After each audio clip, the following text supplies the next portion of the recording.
गौतम जी राजस्थान से। राधा राधा। राधे राधे महाराज जी। महाराज जी, सृष्टि का सृजन व विसर्जन का मूल कारण क्या है? अगर अज्ञान।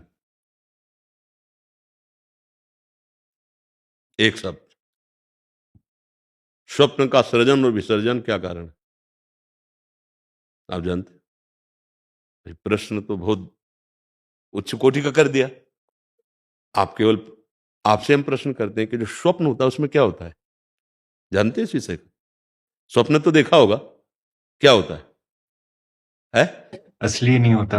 असली नहीं होता ना, तो झूठा ही होता ना, तो उसी को तो अज्ञान कहते हैं। तो भगवान शिव बोल रहे हैं, उमा कहूं मैं अनुभव अपना, सत हरि भजन जगत सब सपना। एक शब्द में है पूरा, अज्ञान। जे ही जाने, अब थोड़ा तो अध्यात्म का पता हो तो चले। जग जाए हेराई, जागे जथा स्वपन भ्रम जाई।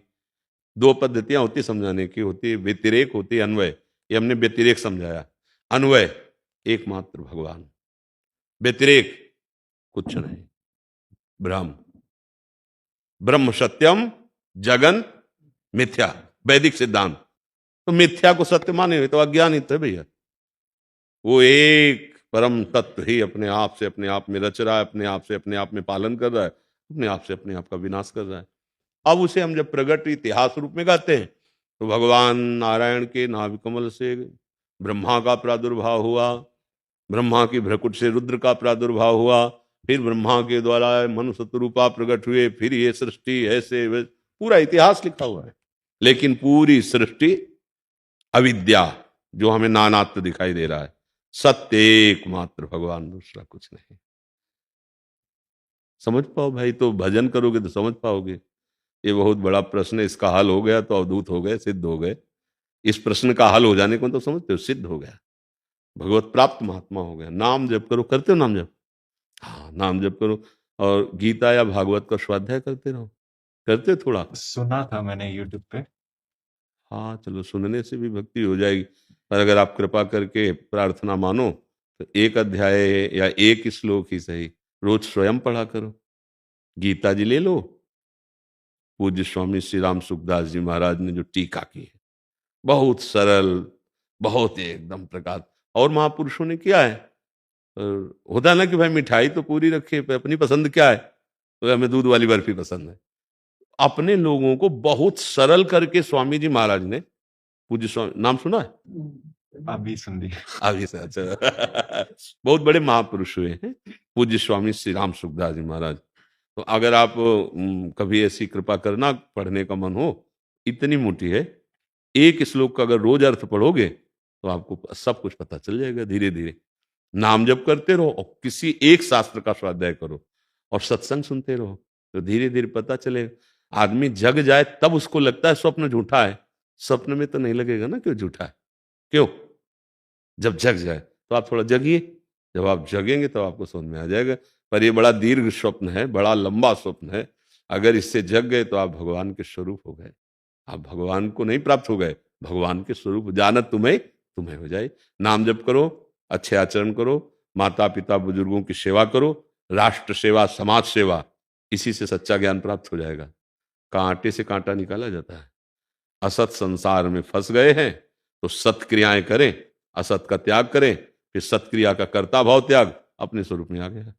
क्रम से चले, नाम जप करो, कभी किसी का अपराध मत करना। माता पिता बड़े बुजुर्गों को, आपके माता पिता है, पैर छूते हैं आप रोज? बहुत सुंदर बात, तभी आपके अंदर ऐसी बात आई। नाम जप करो और खूब उनकी सेवा करना। कहीं और भगवान को ढूंढने की जरूरत नहीं है, माता पिता में उन्हीं में विराजमान है। खूब सेवा करो, नाम जप करो, शास्त्र स्वाध्याय करो, बस इसी से धीरे धीरे भगवान कृपा करते हैं। यही ज्ञान प्रकाशित होता है हृदय में। जो बाहर पढ़ा जाता है वो तो जागने के लिए, और जब जग गया तो शुद्ध ज्ञान यहीं से प्रकाशित होने लगता है। फिर उसे पढ़ना नहीं पड़ता, फिर वो केवल अंदर की बात सुनता रहता है। एक से एक दिव्य वृत्तियां ज्ञान की उदय होने लगती हैं। खूब नाम जप करो। कोई नशा नहीं करते? बहुत अच्छे हो। मतलब ये समझो कि कलयुग में आप जैसे नवयुवक सतयुग का ही स्वरूप हैं, जो नशा नहीं करता, माता पिता के पैर छूता है, शास्त्र और भगवत आदेश का पालन करना चाहता है। इसीलिए हमें बहुत सुख मिलता है जब कोई नवयुवक प्रश्न करता है। और हमारी श्री जी के प्रताप से काफी नवयुवक भाई हमें सहयोग भी दे रहे हैं कि हमने ये व्यसन छोड़ दिए, गंदे आचरण छोड़ दिए, भगवत मार्ग में जो सपोर्ट चाहिए वो आचरण करने लगे, जो विरोधी आचरण उनको त्याग दिया। पर बहुत ज्यादा प्रसन्नता होती है तब जब आपने अपनी चादर गंदी ही नहीं की। ये ऐसे कोई बिरले ही होते हैं। तो कभी गंदी भी मत करना, संभालते रहना। तो ये धरोहर है प्रभु की, मालिक ने जैसी दी वैसी अगर बिना गंदी किए दे दी तो इनाम मिलेगा कि आप परम पद के अधिकारी हो जाएंगे। कबीरदास जी कह रहे, चदरिया जैसी की तैसी धरि दीनी, जैसी हरि ने दी थी, कोई पाप नहीं किया, सत्कर्म किए, भगवद आचरण किए और शरीर भगवान को समर्पित हो गया, वो जीवन मुक्त महात्मा हो जाता है। जी।